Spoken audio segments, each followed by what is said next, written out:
Hi, my name is Courtney. I am the Tapestries Director, which is our memory support community here at United Methodist Communities of Pittman. I am a social worker with a background in brain injury and senior care and education and mental health. So basically, all things brain related. And that's what kind of led me to this field and gave me this passion to share it with you. Um, this is a slightly different format than we're used to. Usually these meetings are live so that people can participate and ask questions. But I am on maternity leave. So I am pre-recording some meetings and giving you contact information at the end for any follow-up questions that you might have. So please bear with me as we kind of get used to this new format for a few months. But I wanted to make sure that you continued to have support even in my absence. So today we're talking about how to cope with changes and challenges that go along with the process of caring for someone with dementia. So just to get started, I want to address the elephant in the room, so to speak. Caregiving is an immensely complicated task that seems like a simple one. I kind of think of it like driving. Like if you've been driving for a while, you're almost doing it mindlessly. It's, foot on the pedals, stay in the lines, keep it moving. But in actuality, you're checking your mirrors constantly and you're paying attention to what other drivers are doing and you're interpreting signals from, signage and lights and flow of traffic, and there's a lot of information to process. And then realistically, you're probably distracted a little bit, at least, by the radio or passengers or eating or, hopefully not using your cell phone or something like that. But there's a lot of things that take our attention away. And if you've ever made a wrong turn or gotten lost looking for someplace you haven't been because your radio was too loud, then you kind of know that this is a more complicated thing that demands a lot more attention than it really seems like it does surface level. And caregiving very much falls in that same category. It seems like this is just me taking care of my parent. This is just me taking care of my loved one. But in actuality, we're doing so much more than that. One, you're caregiving across generations. You're not only taking care of this elderly loved one, but you're also taking care of yourself. You're potentially taking care of your own children. You're potentially taking care of your own grandchildren or even great grandchildren, depending on how your family structure is. And so that in and of itself is a huge burden. But realistically, it's also demanding on a wide variety of resources. We're spending a lot of time on caregiving, whether that's one-on-one time with our loved one, whether that's the time we spend on what I'm going to call case management tasks, which is like scheduling doctor's appointments, making sure their medications are refilled, making sure that they have enough incontinence supplies, that their clothes are clean, like all of those little details that just make their lives work, that you're doing not only for them, but for yourself and potentially for those other parts of your family as well. Personal time, like you still need time for you to exist as a person and take care of yourself. And professional time, if you don't have the luxury of being retired, then you still have to balance a job in addition to all these other responsibilities. And so it's a huge expenditure of time. It's also a huge expenditure of energy, and that's physical energy, but also the mental energy of, scheduling and structuring all of that, of making sure everything is taken care of, the emotional energy of just the stress of taking care of another person, but also when that person's needs are so variable from moment to moment and from day to day. And when you know that those needs are going to change over time and typically speaking, become more demanding rather than less so, that's a huge emotional weight. There's a social energy cost because Ideally, we're still maintaining social relationships with the rest of our family, with friends, with professionals, keeping our support network going. And a lot of other things. There might be spiritual energy involved for you, depending on your faith. There might be a lot of other types of energy you're expending. And realistically, it's possible to get exhausted in each of those ways, or even in several of those ways at once. Money is certainly a cost. This is the cost of their essentials. They need clothes, they need food, they need, incontinence supplies, they need medications, medical copays, things like that. Supports. So if you need in-home care, if you're paying for a care facility such as us, United Methodist Communities, anything like that. If you have lost revenue, say they have a medical emergency and you need to leave work unexpectedly, and that's not time you're getting paid for. So not only is it costing you money, but it's also preventing more money from coming in. That can put a lot of hardship on a caretaker. Unexpected changes. Certainly, a lot of dementia care is unpredictable just because of the nature of the disease. And things changing day to day. And that can also result in unexpected costs, and the need to plan for those things, which can be very costly, especially if you're implementing services like a senior care attorney, who's going to help streamline things and make sure they're in order, sure, but it's also a big expense. Relationship costs, realistically, time you spend with your loved one with dementia is time you're not spending with your spouse, your children, your friends.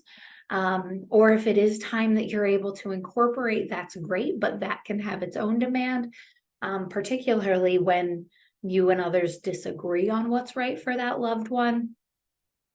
It can certainly bear a cost on your patience. Realistically, if you have a hard day with your loved one with dementia, and then you go home to the rest of your family and you're already burnt out, they're not getting the best part of you. And so you might have increased conflict. You might have increased conflict with your loved one with dementia, and those are all relationship costs. And then, of course, there's also the need for flexibility. Because it's such a changeable process, because it can be so unpredictable, we have to constantly be educating ourselves. We have to constantly be reinforcing with anyone else who might be involved what they need to do differently, how they need to respond differently. And we need to be prepared to change in the moment with our loved one, and also be prepared for long-term changes that occur, which requires a lot of mental and emotional flexibility. So if you're feeling like you're struggling with caregiving, that's not because you're inadequate in some way. It's because it's hard. This is I'm looking for a place I've never been, and the radio is loud and my kid in the back seat is talking to me, and so I've missed my turn, part of driving. It's hard. It's a lot that you're balancing at once. And that's why it's so important that we make sure we take care of ourselves, and that we talk about how we cope not only with the in the moment challenges of dealing with our loved one, but also with the overall challenges of helping our loved one through this process. So I've kind of broken down today's talk into different types of changes. So we'll talk about cognitive changes, physical changes, emotional, personality, behavioral changes, all of those things. But I do have this little asterisk here just as a reminder that I'm presenting them as though they're distinct categories for the sake of making it easier to talk about, but there really is a ton of overlap between the categories. Cognitive changes are what fuel behavioral changes. Physical changes might contribute to, cognitive changes and everything. So it's all kind of intertwined. It's all very dependent on the stage of dementia. And so it's presented as though it's in these neat, clean little boxes, but realistically, what we're dealing with is a lot more complicated than that. So when we think about cognitive changes, we want to think about what are we looking at here. So this might be that things are frequently being lost, or our loved ones might be constantly telling us that their things are being stolen. Most often, that's not the case. Usually it's that they've misplaced something, but they don't remember that they've misplaced it, or they don't believe that they've misplaced it. And so the only logical explanation for them is that it's been stolen. Repetitive questions and stories. This is like, hey, how are the kids? And how are the kids? How are the kids doing? And you're like, oh my gosh, I can't answer this question anymore. Increased anxiety, agitation, and defensiveness. We can see this throughout the spectrum of dementia. In the beginning, there's a lot of defensiveness sometimes when they don't want to admit that they're struggling. In the end, they're more easily frustrated by their own inability to remember. And so we might see that they have a much shorter fuse. They're much quicker to anger. They take things much more personally, which can be very hard for us to deal with. Inattentiveness or apathy, like just the sense that they don't care anymore, which may be about specific things or might be dependent on the day. Difficulty initiating and following through on tasks. So maybe you're going to pick them up to say, go to a doctor's appointment, and you're saying, hey, we got to get dressed so we can go. And they're not moving. Or they'll get up and start to walk to the closet, but then they'll get distracted by the television or by something on the nightstand. And now they're doing that. And you're like, no, we have to get dressed. And then they start to walk back to the closet, and then they start to straighten up the bed covers, that sort of thing, where they're just not able to stay on target. It might look like misusing or losing words. So I've seen people who lose their vocabulary very rapidly, and sometimes they can camouflage it with like oh, you know what I mean. It's on the tip of my tongue, something like that. Sometimes they'll substitute in other words entirely, and it's up to us to try to figure out what their meaning is. We see muddled speech where it's kind of all mixed up. We call it word salad, where it's almost like you take all the parts of the sentence and toss them together like a salad, and then you never know what you're going to get, which is a very difficult type of speech to interpret. And just poor communication in general. They might have a hard time understanding what we're saying, and because of that, they're not responding appropriately, things like that. So this is by no means, and this is true of all the categories we're going to talk about today, by no means an exhaustive list. It's just some examples to kind of give you to see what I'm talking about. So in those moments, what do I do? How do I respond to my loved one in a way that's productive, that's not going to make the situation worse, and that's going to make it better for both of us? So we want to offer reassurance, particularly when we're talking about that irritability, that agitation, that defensiveness, that feeling that things have been stolen from them, anything that kind of seems like they're feeling either attacked or put out in some way. We want to offer reassurance and comfort. We want to go on the journey with them. So if they're saying my things have been stolen, you could argue with them and say, no, they're here somewhere, you just lost them. But that's likely going to create that defensiveness and irritability. You might instead say, well, I'll file a report, we'll make sure we get it back. And then help them look for it. Or if you're going on that journey and they believe you filed a police report, look for that thing when they're not around. We definitely want to have backups and check common hiding places. So for anything that you can have more than one copy of, it's helpful to have more than one copy of. If they've got a favorite pair of shoes, a favorite purse, something like that, go ahead and buy two. That way, when one goes missing, you can be like, oh, found it. And you've got the other one ready to go. When we're thinking about those repetitive questions and stories, we want to respond as though it's the first time every time. Even if we're feeling exasperated, they don't know that they're doing it. And so when we get frustrated, like, oh, we just talked about this, it's humiliating for them. And that can trigger conflict. It can trigger feelings of inadequacy, and can trigger anxiety for them, which we in turn have to deal with. So it makes life harder for both of us. So we definitely want to respond as though it's the first time every time. And if it's getting burdensome to do that, you can keep your answers short and sweet. That's okay.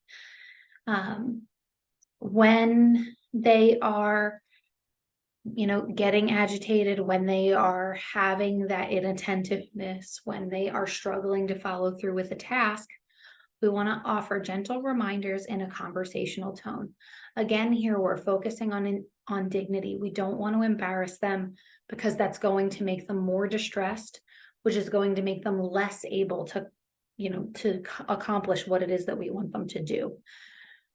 So we're going to use a gentle reminder. If we're trying to get them to get dressed, we might, hold up the shirt and be like, hey, is this the shirt you were looking for? Rather than being like, well, you just put on a shirt here, and kind of throw it at them, so to speak. Or, like reminding them, so it's almost time for us to go.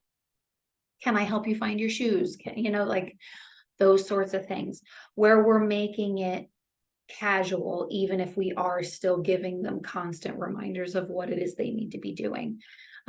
We can be using modeling and visual cues in addition to that verbal prompting.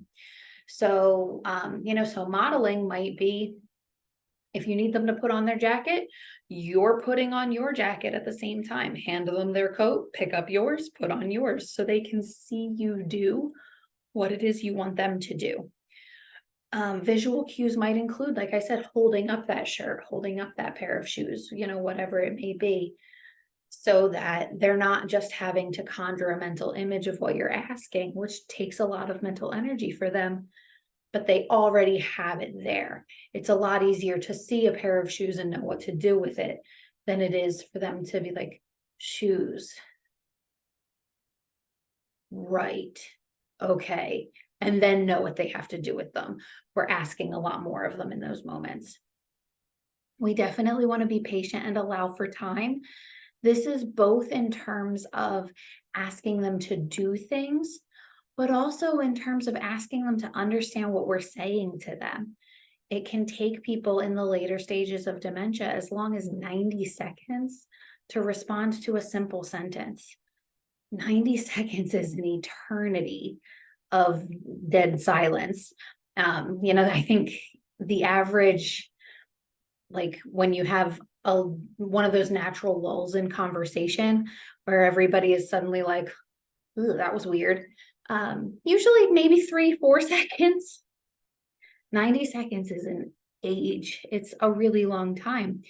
And so we have to make sure that we're speaking slowly, we're speaking clearly, and we're giving time before we flood them with the next request, so that they have time to understand what we're asking of them. And then we want to make sure that we look for patterns and fill in gaps and redirect. So if we are noticing them having the same troubles over and over again, we're looking for patterns. We see, that every time we need to take them out for a doctor's appointment, we're getting there later and later. Now I know I need more time. I'm going to adjust what I do to allow for what I know they need. Fill in the gaps. So if they're struggling for a word, if they're struggling for what to do, that's a great opportunity for you to step in. And you don't necessarily have to say anything. Just step in and offer assistance with it in a way that is, calm and supportive.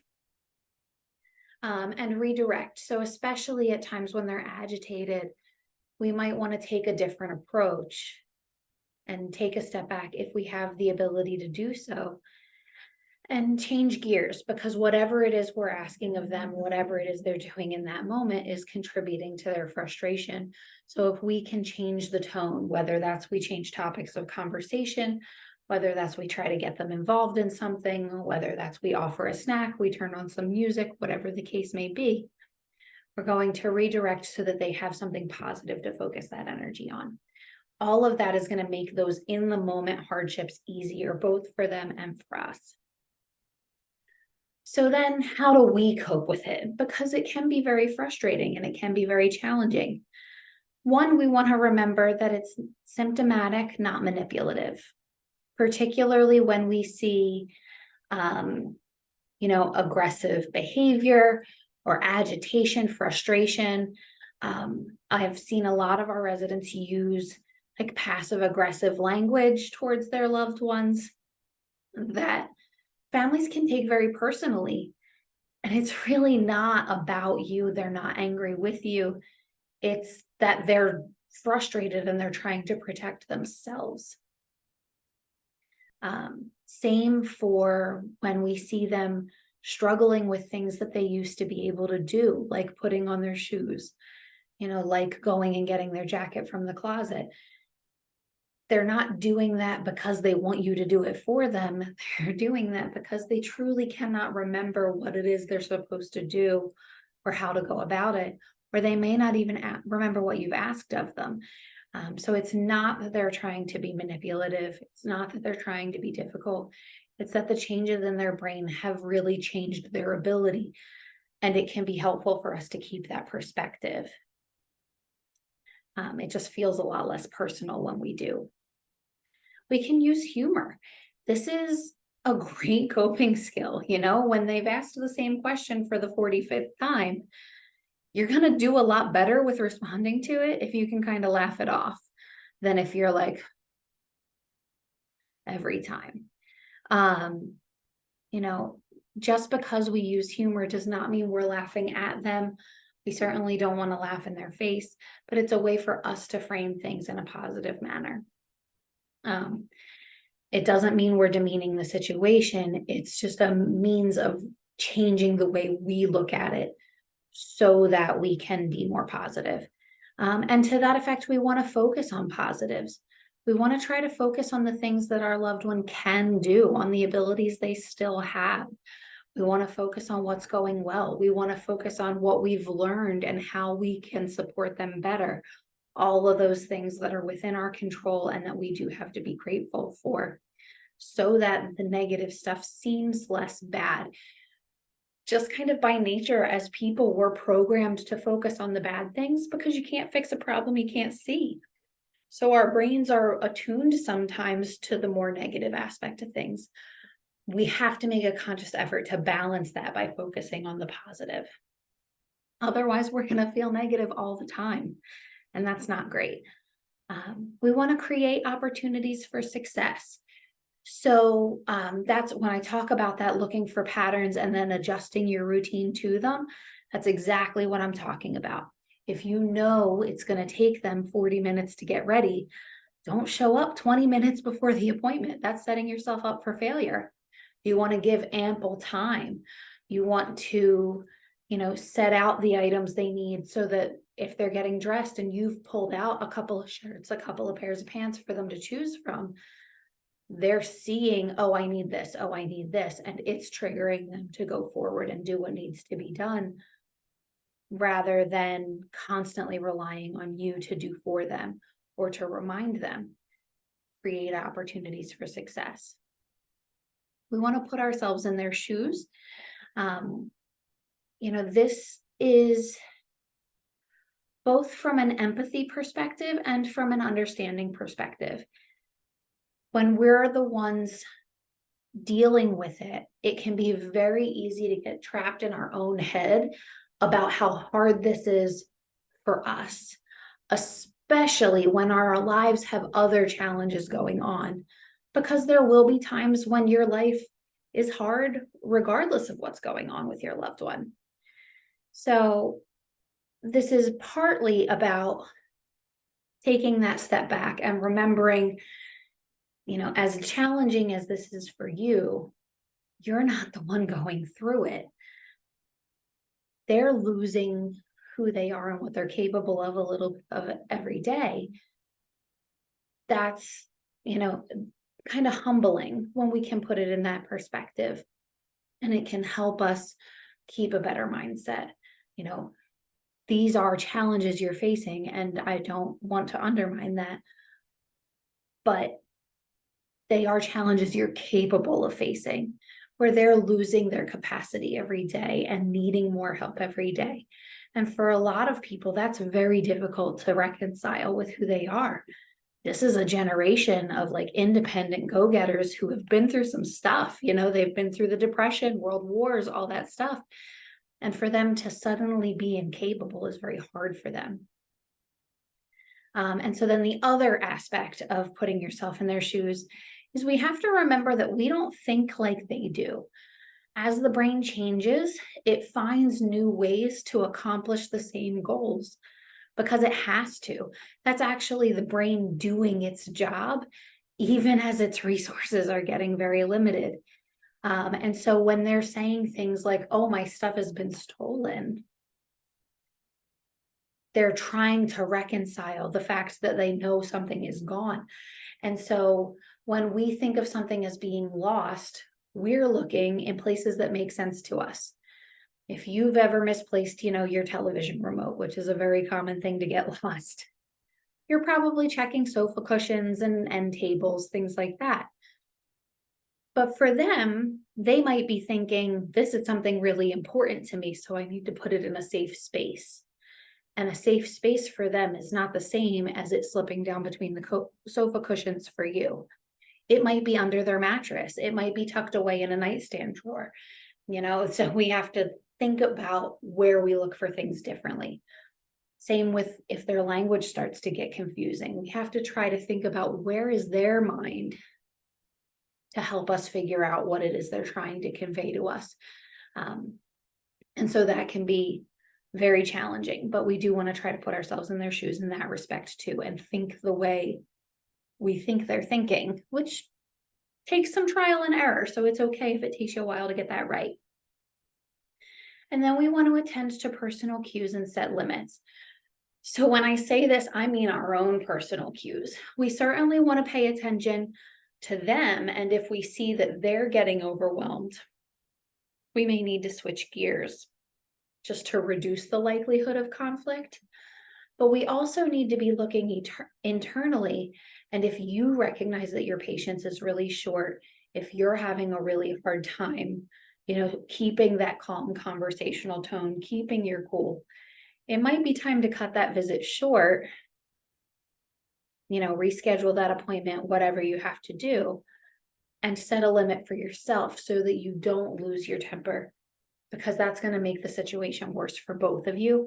And you're likely going to feel pretty guilty and crappy about it afterwards.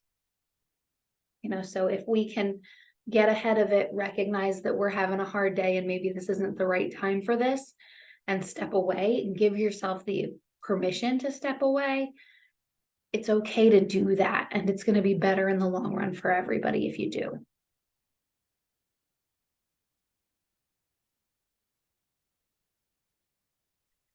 So then behavioral changes. And again, there's a lot of overlap here.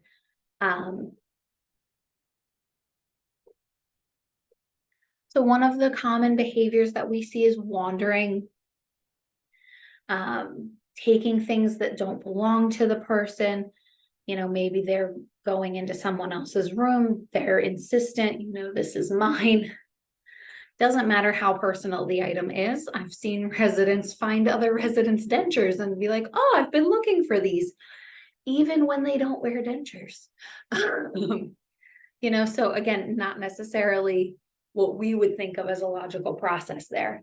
But taking things that don't belong to them, seeking something that's not there anymore, whether that's a home, whether that's a loved one who's passed away, looking for a spouse, looking for a parent, whether that's, a job or a pastime.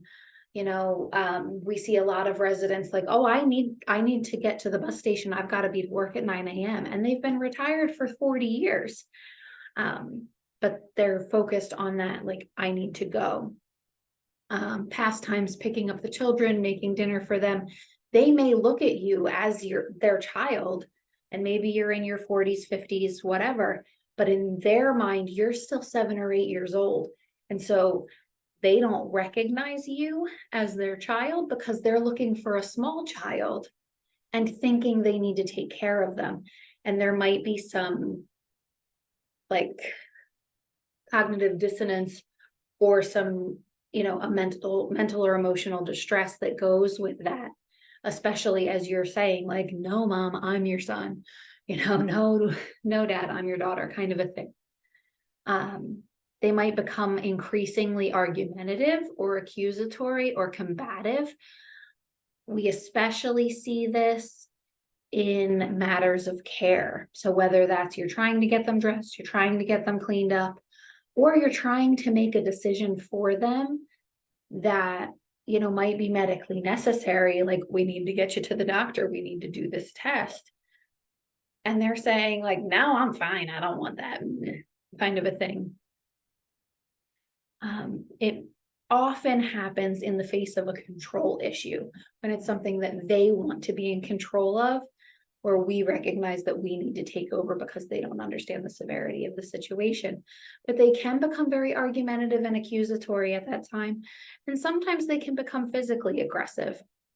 And that can be especially challenging for families to deal with when you're like, this is not the person I've known all this time. Resisting personal care or hygiene.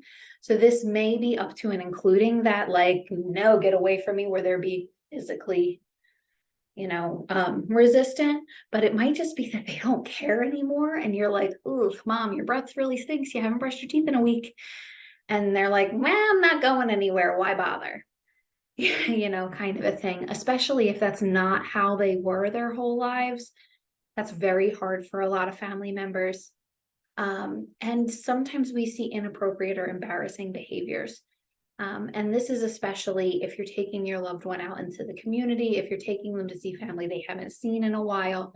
This can be really challenging for a lot of families. Maybe they're a messy eater, maybe they say inappropriate things, commenting on people's weight,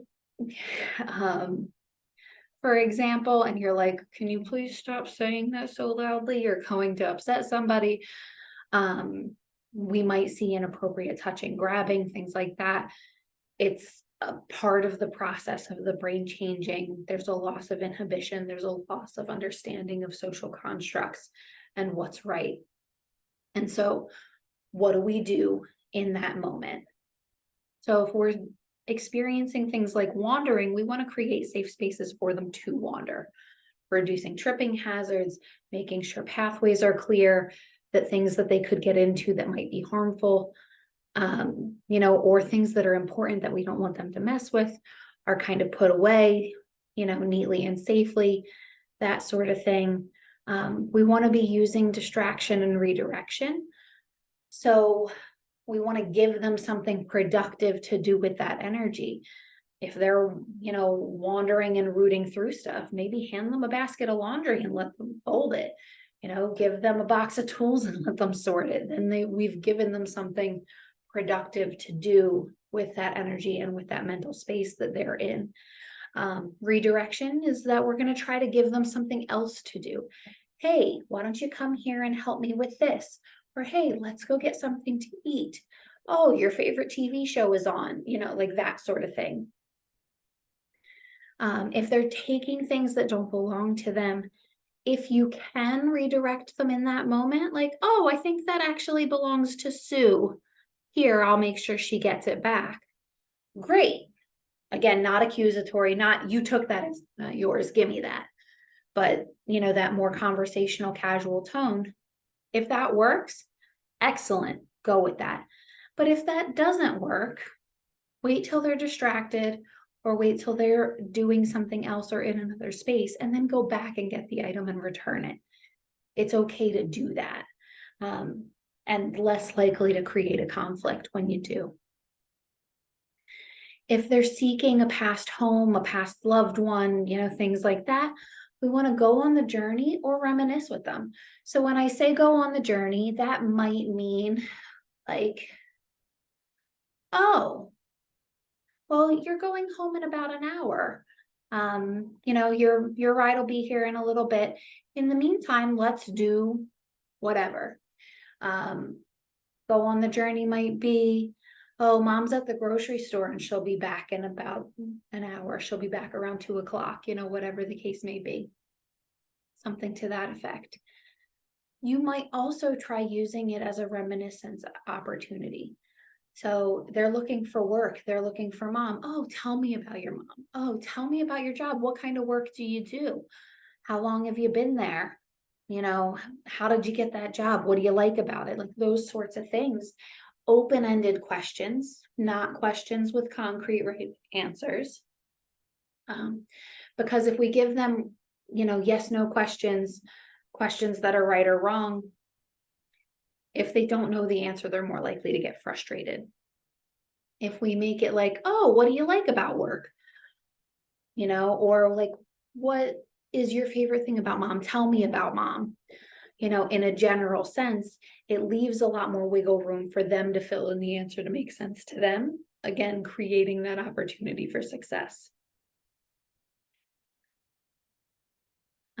If we are experiencing them being argumentative or accusatory or combative, we want to make sure that we're using calm, soothing tones. Just because they raise their voice doesn't mean we need to raise ours. They're raising their voice because they don't feel heard. If we're shouting over them, we're making that problem worse. So we want to keep our voice calm, steady at the same volume. We want to frame no's as yeses. So if they're argumentative and they're saying, no, I'm getting out of here, screw this, I'm leaving. Yeah, absolutely. But first, let's do something else. Or yeah, absolutely. How are we going to do that? What do we need to do to get ready? Can I come with you? Those kinds of things where it's sounding like you're agreeing with them, even if you're really trying to redirect them. It might be, I hate it here. I hate you. And you're like, yeah, I kind of suck today. I get it. I'd be mad at me too. This situation isn't great. And agreeing with them, validating that feeling, sometimes that can take the wind out of their sails because they expect you to argue back. And when you don't, suddenly there's less of a reason to be upset. We definitely want to allow for time, especially with things like personal care and hygiene. We need to give them more time, both to accept that it's what they need to do and to actually get it done. So that means we're not just going to walk into their room and be like, Mom, time to get in the shower, let's roll. We're going to walk in, we're going to make a conversation. Hey, how you feeling today? Oh, we're getting ready to go to see Sarah for lunch. Wouldn't it be nice if we got cleaned up first? Make conversation and then gradually warm up into the task. If they're still resistant, we might need to give it a few minutes. Step back, take some time, approach it again in 10 minutes, 15 minutes when their minds may have changed. We want to consider priorities, and this is true both for hygiene and for embarrassing moments, and probably for a lot of other things as well. What's the actual priority? Often we want to think about, is it better to be right or is it better to be happy? And do we want our loved one to be happy? Because if we're focused on being right, if we're focused on winning the conflict, that means we're setting our loved one up to be wrong and to lose, which means we're choosing something that puts them at a disadvantage when they're already in a place where they're struggling. And keeping that mindset can help us be a little more compassionate in how we respond. So we want to think about what's really a priority. Of course, we want them to look clean and presentable when they go out in public. But if their hygiene isn't an issue, and there are times where hygiene is a safety issue, if they've been incontinent and they're refusing to change their Depends, that's a problem. They could get UTIs, they could have skin breakdown, develop wounds, things like that. Sure. That's a time where you've kind of got to stand your ground and find a way to deal with it. But if they showered 2 days ago and you really want them to shower again today, and their logic is, I didn't do anything, I don't stink, I don't need to, they're right. And it's okay to bend on that. So we want to consider priorities and be flexible in that regard. And we want to anticipate needs and challenges, and whenever possible, get ahead of them. So again, that's part of that, what we talked about in the previous slide, recognizing the pattern and responding to it, but also, anticipating what they might need. Excuse me. So if we know that they take a nap every day around 11, we're not going to schedule things for 11 o'clock or 10 o'clock even, because we know that's when they're starting to get tired. We're going to increase the odds that they're going to be cranky, frustrated, disengaged at those times, and set everybody up for failure. If we know nap time is 11, but we know they wake up at 1, maybe let's plan something for like 1:32 where they're rested and they're ready for that sort of thing. And so how do we cope with these things for ourselves? In that moment where it's frustrating, one, breathe. Take a nice deep breath, maybe a couple, just to buy yourself time. One, it can be very calming. Two, if you're focused on your breathing, you're not saying something that's going to make the situation worse. And three, it buys you a second to think so that you can make a better choice about how you proceed from here. Again, we want to remember that it's not personal, it's symptomatic.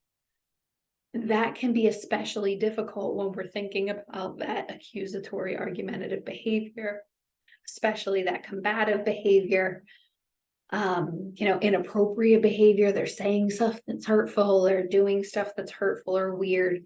But it's not that they're trying to embarrass us. It's not that they're trying to hurt our feelings. It's that the brain has changed and they don't understand why what they're doing is wrong.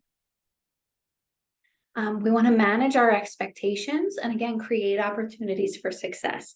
If we expect mom or dad to behave in the way that they always did, despite the medical diagnosis and the significant evidence to the contrary, we're the ones that are wrong,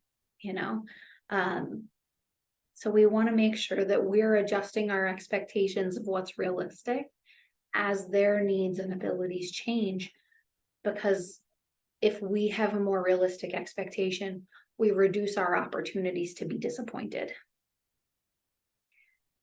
No, it just makes life easier. We want to be flexible. Every day is different. Sometimes moment to moment is different for our loved ones. And so we may have a plan, but we need to have a plan B and we need to have a plan C. And we need to be okay with switching back and forth between those or being ready to wing it.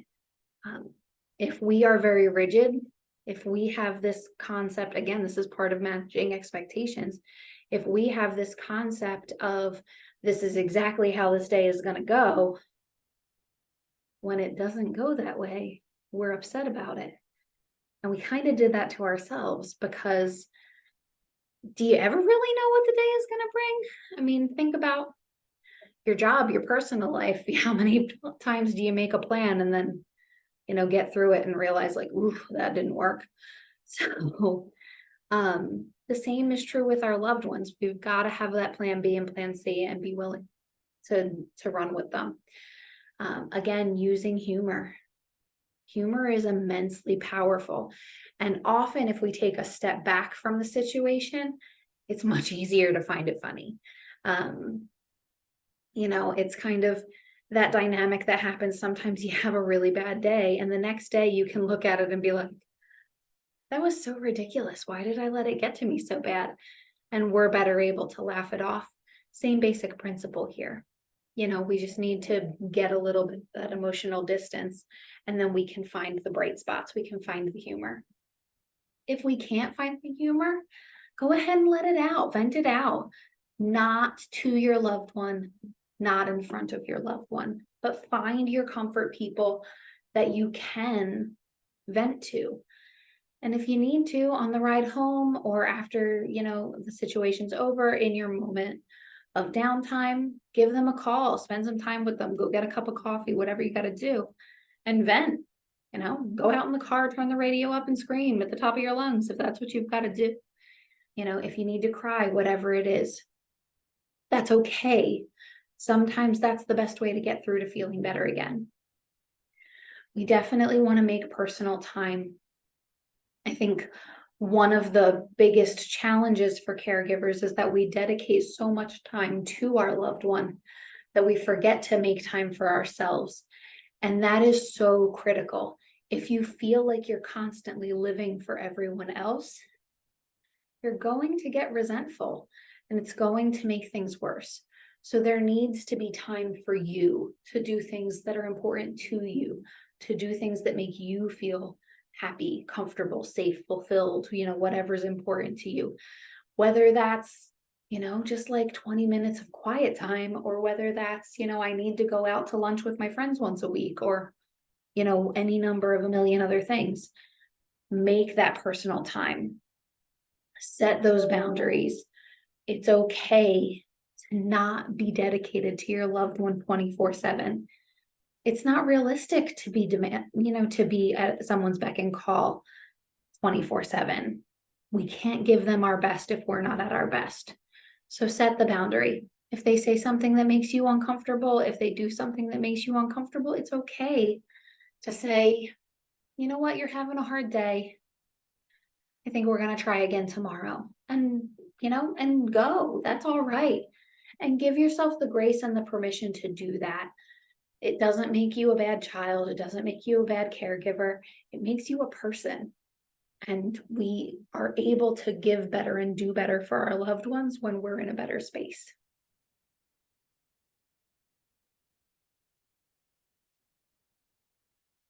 I apologize for being short of breath. There's a baby sitting under my lungs.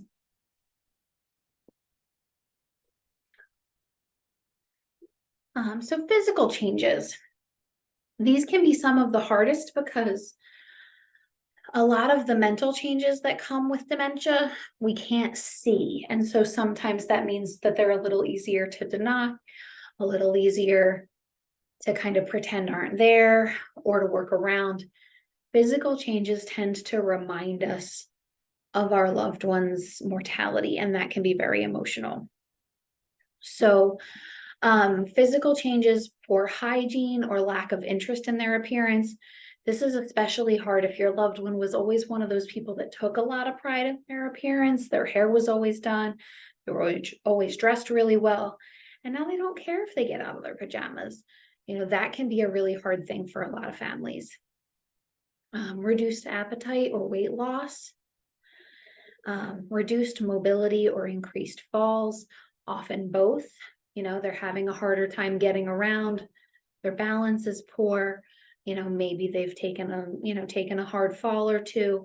They might even have bumps, bruises, cuts, of varying severity.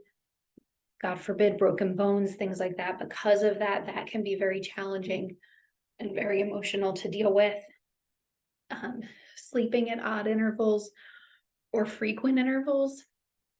I know I see a lot of families that are like, Mom is napping 4 times a day. Is that normal? Is that okay? Yeah, it is. Every person is different. A lot of times, especially in the more moderate to later stages of dementia, people can get their days and nights mixed up. And so they might be sleepless at night and then sleeping all day because they're exhausted from being up all night. Obviously that's not ideal, but it's not unusual. And so we just need to be prepared for that. Becoming easily fatigued and irritable as a result of that, especially if we're trying to do things with them that are very social, very active, very demanding of mental energy, we're going to see them get tired more quickly. We're going to see them get cranky more quickly, and that can be challenging. And increased incontinence is a huge one. It's hard for a lot of families, especially if you're the kind of family that wants to spend a lot of time with them, wants to take them out, wants to do things. You have to be prepared to deal with that while you're out and about. And so that's very hard. So what to do? We want to consider priorities and alternative care paths. So when I say this about hygiene, again, so like we talked about on the last slide, If their hair is, a little on the greasy side, but their body is washed and clean and they don't smell bad, hair's hair. Throw a little dry shampoo in and keep it moving. Comb it back so that it looks like it's intentional. Keep it moving. That's okay. And alternative care paths, maybe they don't want to get a shower, but maybe you can get them a bath. Maybe you can give them, like what we call a bedside bath. What my family always called a PTA bath, which is not very appropriate. You can infer what that means. Where we're just washing the bits that tend to be smellier than other bits. That's spot treating, like that is okay if that's what our loved one will agree to. Obviously in an ideal situation, we'd get the whole works, but if they're not in an ideal situation and they're not going to let that happen, that's okay. Maybe if the hair is really important to us, we make a big deal out of it and take them to the hairdresser so it feels special and they're more likely to go along with it than if we're trying to fight them to get their hair in the sink, kind of a thing.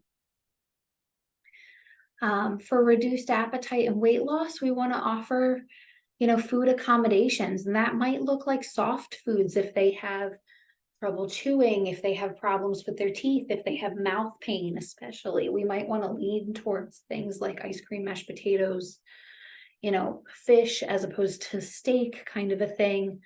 It's going to be easier for them to chew. We might want to lean on finger foods, burgers, sandwiches, chicken fingers, things like that, where it's going to be easier for them to eat because maybe their fine motor skills have started to change and it's harder for them to hold the fork, harder for them to operate the knife, that sort of thing. And so this is going to make it easier for them to eat. We want to offer old favorites, familiar comfort foods. I cannot tell you how many, especially of our like traditional Italian ladies and gentlemen, just they're not happy with not their homemade pasta sauce, And so if you have a recipe that they've always used, go ahead and make it and bring that in instead. Give them the foods that look and feel familiar to them. Sometimes that it can encourage their appetite a little bit more. And sweets. Oh my goodness, sweets.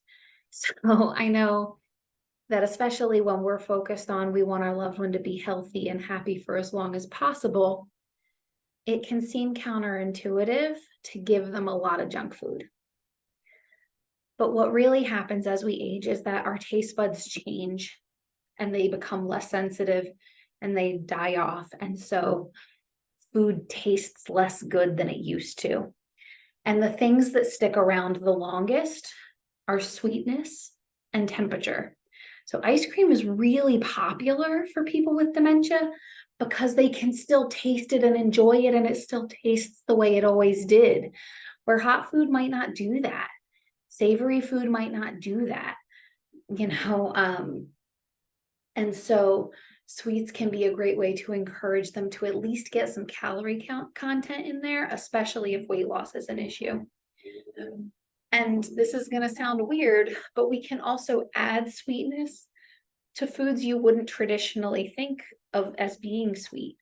Again, because if they can't taste salty, bitter, sour, those other senses, but they can taste sweetness, food just becomes about texture. And if you can't taste an egg, you only have to feel it. Ugh, if you can't taste a piece of pizza, but you only have to feel it, especially if it's a greasy one, like a pizza shop pizza, might not be so good.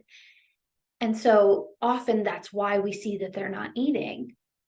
But you can throw a sugar packet on it, throw a jelly packet on it, throw some maple syrup on it, and suddenly there's enough of a taste to balance that unpleasant texture. And they may be more willing to eat. I've sprinkled sugar packets on pieces of pizza. I have a very dear friend, her grandmother, at the end of her life, would eat grape jelly on her ham and cheese sandwich at lunch every single day. Now, I don't know about you, but grape jelly and ham and cheese does not sound great to me. but she couldn't eat it if it didn't have that grape jelly on it. And putting jelly on it made it easy for her to eat. And so weight loss was never a problem. So we have to kind of get past our notion of what's right or what's good and look at what works. If need be, we can consider health supplements, shakes, things like that. Whenever possible, we want to stick with real foods, familiar foods, just because, one, it's cheaper and more maintainable long term. Those things tend to add up pretty quickly. But two, because it's more about like dignity and quality of life. Nobody wants to live on vitamins and supplements. We want to live on food, So if I can give a chocolate milkshake instead of a boost shake, I'm going to do that because it's still the calorie content and it's enjoyable. And that looks like a treat rather than something I might potentially want to be embarrassed about, things like that.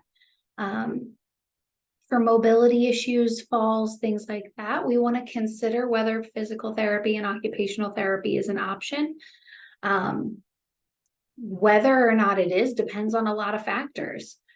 What the insurance looks like, what the out-of-pocket cost looks like, whether our loved one is going to agree to it, whether they have the capacity cognitively to understand what the therapist is saying and to follow through on it and to keep doing it after the therapist has left. So there's a lot of moving pieces in that, but it can be an option to help build strength, build safety awareness, help improve mobility for a time. Particularly at times when there's been a significant injury, like a broken bone, they might need some physical therapy to help get the mobility in that joint back to where it was, or as close to where it was as possible. We want to offer assistance, use adaptive equipment, clear pathways, remove hazards. So especially for these mobility issues, if you've got a lot of like area rugs, throw rugs, even like bathroom mats, things like that, it might not seem like a big deal to you, but to raise their foot that extra 1/4 inch might be all the difference for them between staying on their feet and falling on their face. And so you want to remove things like that, make sure cords aren't in the way, make sure paths are clear, all of that stuff. We want to remove hazards. I always think of like glass furniture, like if you've got a china cabinet, maybe a coffee table, things like that. I know that my grandfather at one point fell in his living room and fell through his glass coffee table, and it was a disaster. Now, he fortunately only experienced minor cuts and scrapes, so it could have been much worse than it was, but the mess to clean up was a nightmare. And of course, the fear of while we're assessing what's going on was horrible as well. So we might want to consider alternatives that don't have glass, or moving that piece of furniture to a safer location, that sort of thing. We want to modify our visit schedule and duration. This is especially true at the times when we see sleep patterns changing, or that they're becoming easily fatigued and more irritable. Maybe you used to stay for 2-3 hours at a time. Maybe you used to spend the whole afternoon together. But now they're worn out after an hour or even after a half an hour. Go ahead and cut that visit short. What are you getting out of it if they're nodding off or fighting with you for the remaining 2 hours, So it's okay to change gears, and we should change gears to accommodate what they need. If we know that they have a routine with nap times and things like that, try to work around it whenever possible. And so for things like increased incontinence, we want to make sure we're prepared. Anytime you're going anywhere, you want to bring extra incontinence supplies, extra changes of clothes, both for their comfort and for your embarrassment. We also, if we're taking them someplace, we also want to make sure that bathrooms are easily accessible for them and spacious enough that you can get in there too in case they need your help to change, which is a big thing that we want to keep in mind. And then so for how to cope with it for ourselves, again, we're managing our expectations and our priorities. We can't expect them to function the way they did when they were, 50, 60, 70 years old. That's not the case anymore. We want to engage in meal times. Food is essential to life, but meal times are also about socialization and connecting with one another and love. Think about when you were a kid and eating family dinners together, or, maybe you ate family dinners with your own family after you grew up, kind of a thing. We do see that most people tend to eat more when meals have that family and social component, when the focus is on the love and the companionship at that time. And when we're eating too, it's not them eating and you talking to them through it, but like you eating with them so that they're also getting that visual cue of what eating looks like and reminding them to keep picking up the fork, keep picking up the sandwich, whatever it may be. We want to take proactive action and focus on what we can control. So realistically, there's a lot we can't control. But that's true always in all situations. And so somehow in the rest of our lives, we tend not to think about it too much. But with our loved one, because we feel responsible for them, we tend to feel responsible for controlling everything. And that's just not feasible. It's not realistic. And we're setting ourselves up for failure and to have just an impossible standard and creating a lot of stress for ourselves. So we want to focus on what we can control and take proactive action to do that. So like I said with my grandfather, really would have been better if we had moved that table before he had fallen through it. So take it from my family's experience and move the glass furniture ahead of time. And we can apply that to a lot of different things. They're going to take a nap at certain times. They get hungry at certain times. That they get irritable when they're hungry. Maybe you're going to pack snacks, like that sort of thing, so that we can mitigate risks. We need to allow time to grieve if needed. So like I mentioned at the beginning of this slide, physical changes can be really hard because they force us to confront the reality that our loved one is fading, is changing. Maybe they're, nearing passing. And that can be really hard.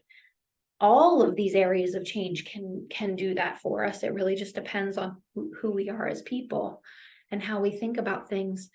But physical changes I tend to see are some of the harder ones in that regard. And so if you need to give yourself space to be sad about it, give yourself space to be sad about it. Give yourself space to come to the reality of it.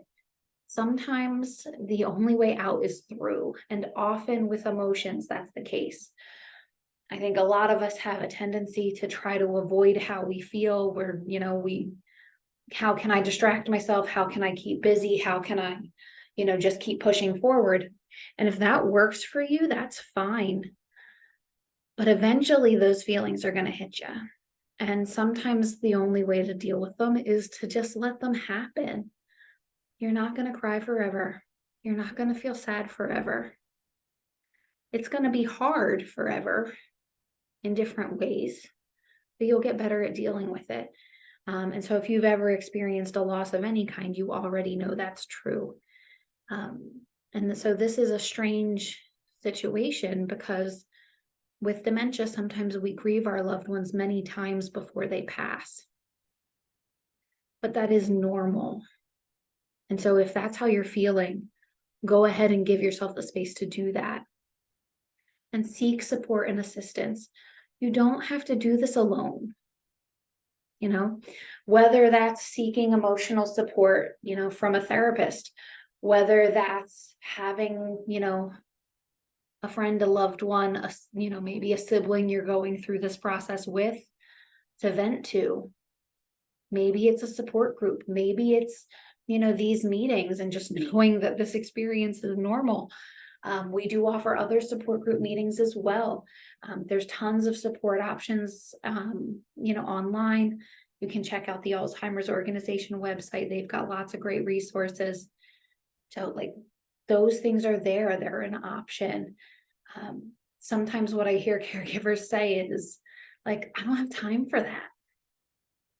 You've got your life and your family and your loved one, and there are a lot of demands on your time, but you don't have time not to. If you feel like you're falling apart, if you're exhausted all the time, if you're drained all the time, it's funny how setting aside that hour a week or hour a month for that, that support group or whatever it may be, can make you feel infinitely better able to cope with the challenges you're facing and make your burden feel lighter. So you don't have time not to take care of yourself. And seek assistance. If you need help, help is there. Ask for it, whether that's from professionals, whether that's from other members of the family. Even if, a situation I see a lot is that there's one local family member who gets the bulk of the responsibility in terms of taking care of mom or dad. Maybe brothers and sisters are 6 states away, but there's still stuff they can do. They can maybe be managing the finances while you're doing the hands-on care. They can be placing depends orders through Amazon. If mom needs clothes, they can be doing online shopping. You let them know what size she needs and what address to send it to, and they can take it from there. It might seem like small potatoes, but when you're doing everything, even those small things coming off of your to-do list can be a huge relief. So no matter how big or small the task is, ask for help.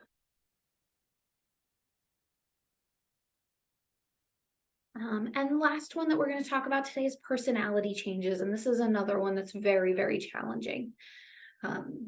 We see our loved ones change who we've always known them to be. That can be very difficult.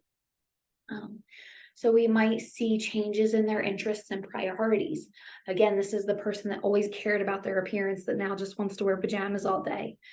This is the person who used to be involved in church and the women's club, and they went to the, auxiliary or bingo every week or whatever. And now they just want to sit and watch TV, things like that. That's okay. What I see a lot of in this generation is that people that were very serious, very focused, very goal-oriented, very serious, maybe even very rigid. You might have had a really strict parent that was harder to, get along with. And now they're very loosey-goosey. They're very flexible. They're very focused on play. They're very sedentary. I see a lot of people that suddenly love to watch television that never did before. The number of people that will play balloon volleyball for hours that certainly wouldn't have done that prior to dementia is mind-boggling to me. But when we think about this generation, they never really got a chance to play, to relax, to be kids, because again, Great Depression, World Wars, taking care of families, they grew up at a very hard time. They didn't get to be kids. A lot of them grew up, from school age, working on family farms or in family businesses. And so they've had jobs their whole lives. Now's kind of their time to be a kid, in a weird way. And so that can be very hard for us to acknowledge, but there's kind of logic to it when we change our perspective. Maybe they dislike social events or activities, but they always used to be really social. Maybe they have frequent mood changes or mood swings and they are hard to deal with. Again, saying or doing inappropriate things. Maybe they used to have really good boundaries, but now they like to touch people, and that can be really embarrassing for us. Maybe they're insulting or accusatory. I see this a lot with families, particularly families that have had a lot of conflict. As mom or dad get older, they get less inhibited and they say some really hurtful things. And so that's a challenge to deal with. And one of the hardest that I see for a lot of families is forgetting and not recognizing loved ones. When you show up to visit mom or dad and they say, "Oh, it's nice to meet you," and they don't know that you're their child, that's really distressing for a lot of us. And so in that moment, what do we do? So we want to make sure that we're flexible. We want to adapt activities to their ability level whenever possible. So if their interests are changing, if their ability level is changing, we need to change with them. And so maybe mom always loved to crochet, but now she just doesn't have the memory for it or the motor skills for it. But we can still bring her yarn and she can roll skeins of yarn into balls. We can bring her old crochet projects and a hook and let her poke at them so that she has that sense of still being involved in the activity. That sort of thing is fine. We want to reduce the size and duration of social events. I know you want to bring them to your grandchild's first birthday party where the whole family is going to be there.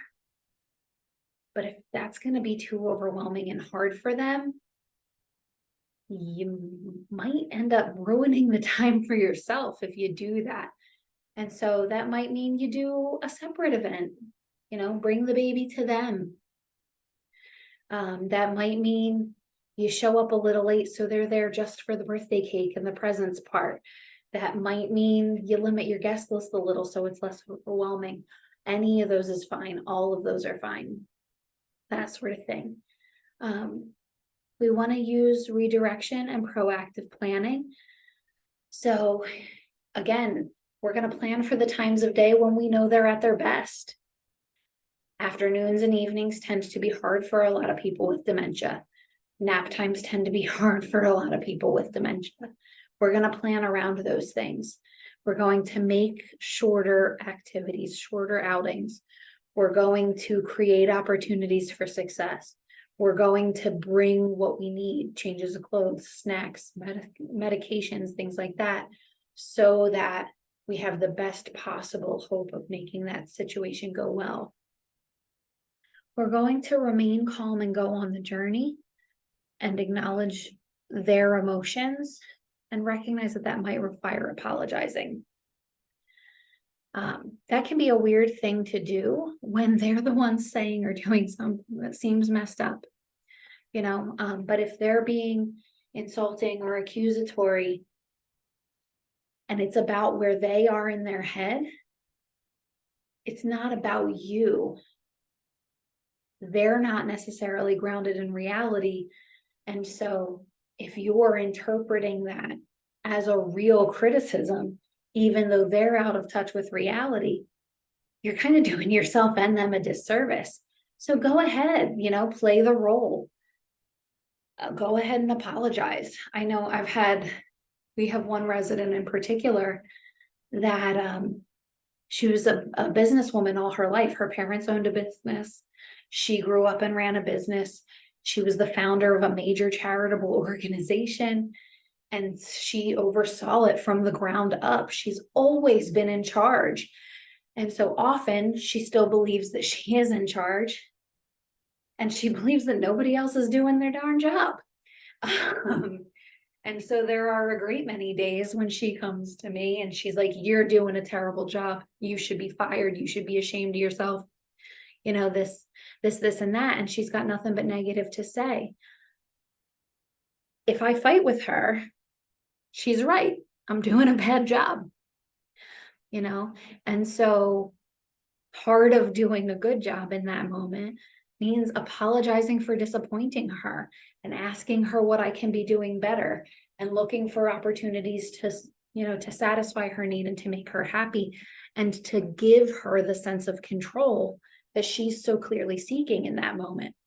And that sounds really counterintuitive, but I get a lot further in redirecting her and getting her back to a better place at those times when I do that than if I take it personally and I'm like, "Well, I'm sorry you don't like it, but that's the way it is," kind of a thing. And so obviously that's different because I'm working in a professional setting, but I've also been through this with my own grandparents. And so I know that it's harder when it's your loved one. but the same basic principle applies. Go ahead and go along with it. Play the role. It's just acting. It doesn't mean it's real. It doesn't mean they really feel that way about you. And so try to stay calm, acknowledge the emotions so that it can get to a better place. And if they seem to have forgotten you, same basic principle. It's about where they are in their head, not about who you are or how they feel about you. Often they're thinking their children are little kids. And so when they look and see a full-grown adult, it doesn't click that you're their child. Sometimes we see that they think you're their parent. Sometimes they think that you're a colleague, a friend, something like that. You can offer gentle reminders, it's me, Mom, it's Courtney, kind of a thing. But you can also play the role and be the person that they believe you are. That doesn't mean you can't still have quality time with them. You're just talking to them from a different perspective. And that may be helpful from a reminiscing perspective. If they think you're a coworker or a colleague, that's a great time to talk with them about their work experience. And so how do we cope with this for ourselves? Again, this is not personal. This is not manipulative, and it's not a reflection of their feelings for you. They love you, even when they're not able to recognize and express it because their brains aren't connected with who you are in that moment. It's the symptomatic behavior. It's not about you. It's about brain chemistry and what's going on.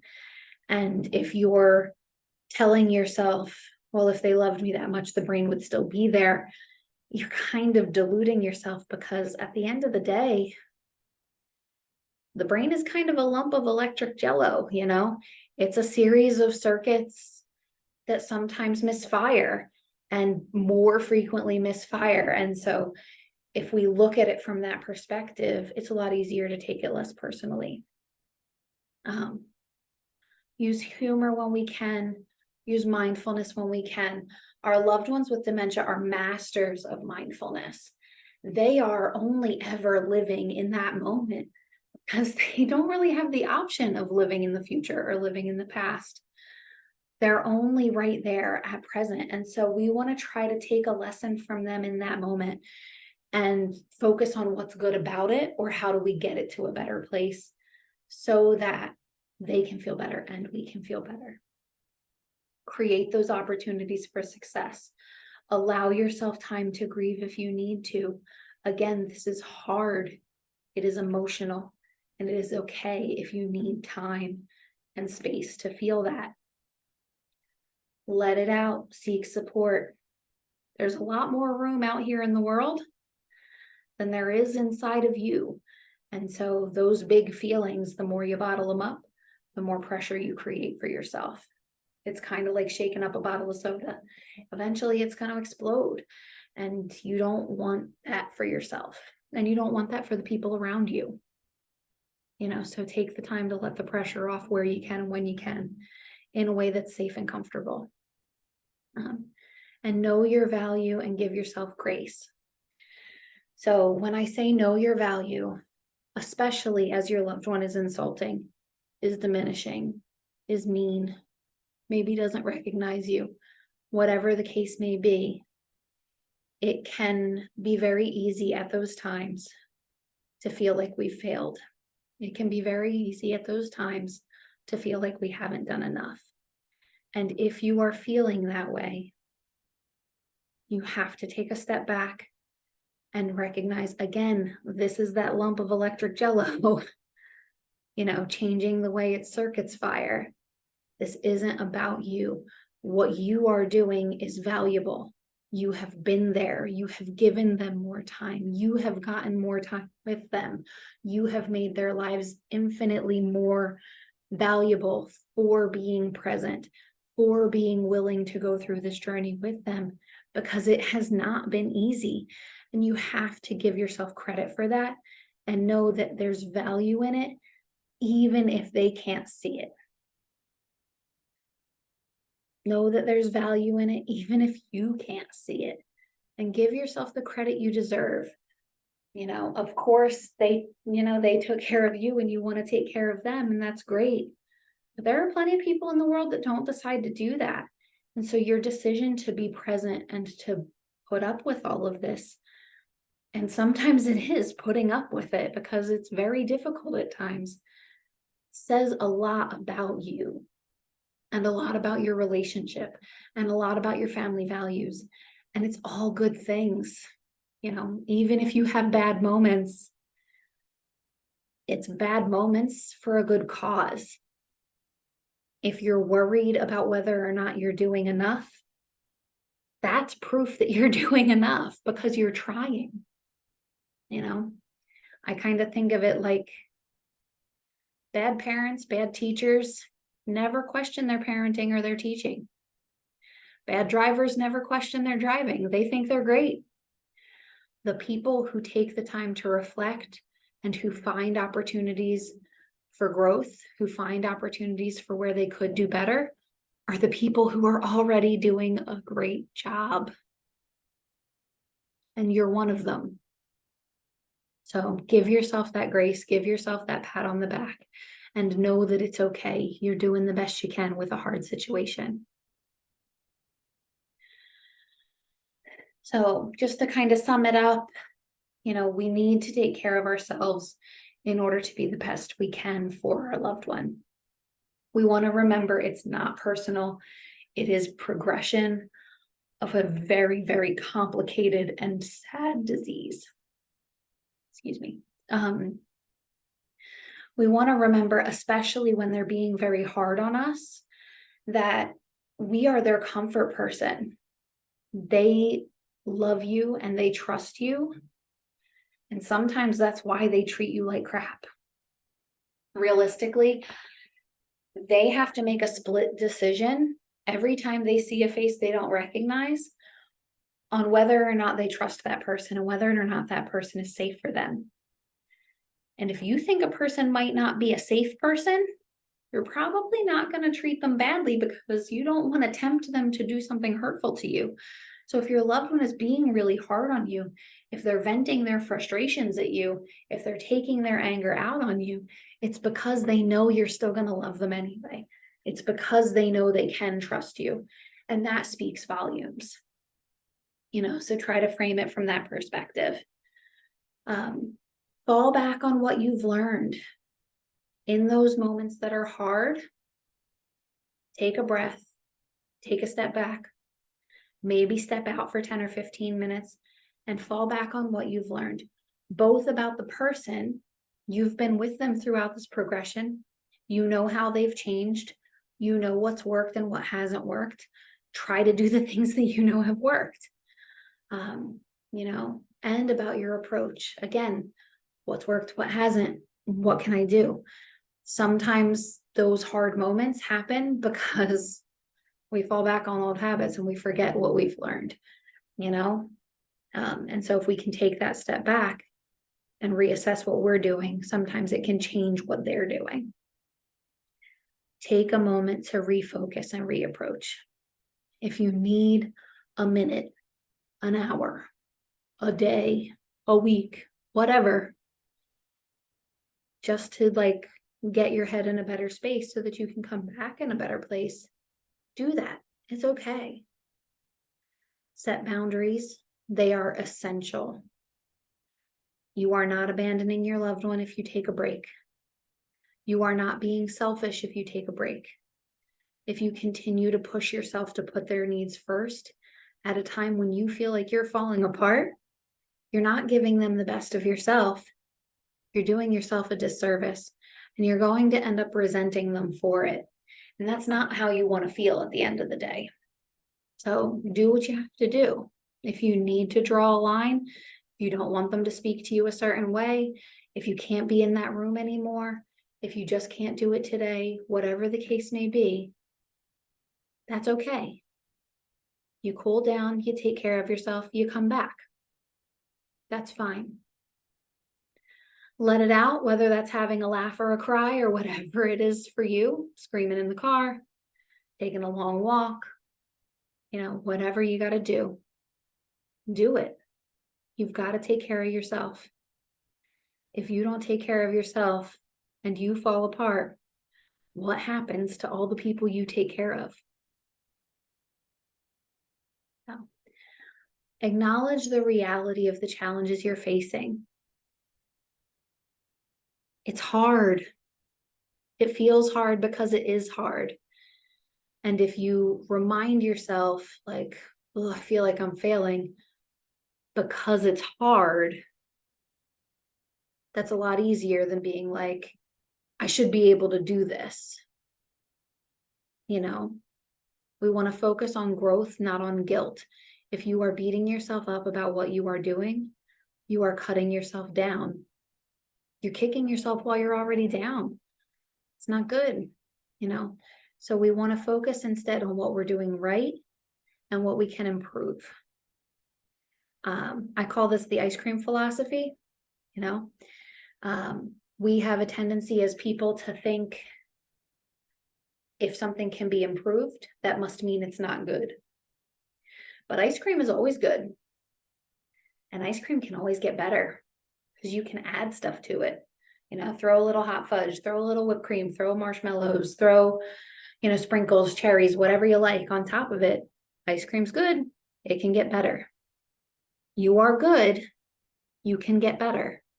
So if you're finding opportunities to criticize yourself, don't do it from the point of tearing yourself down. Not, I'm so stupid, I should have known better, I should have done this differently. But like, okay, I can learn from this. How can I add the whipped cream? How can I make this sweeter? That's okay. And of course, use your resources, get education, get support. And if you need it, take respite. There's a lot out there, whether that's these groups, other groups by UMC, the groups and information on the Alzheimer's Association, friends in your neighborhood, people that you've known that have gone through this with their own family members or are going through it with their own family members, whatever the case may be, use that support, use those resources to your advantage. And respite care is there if you need it. Especially if your loved one lives at home with you or you're taking care of them in their home and you need a break, respite care is a godsend, Go ahead and take a vacation. Even if it's just a vacation from them where you're still staying home and doing the rest of your responsibilities. It's okay to take that time to recover. Just know that it's there. Okay.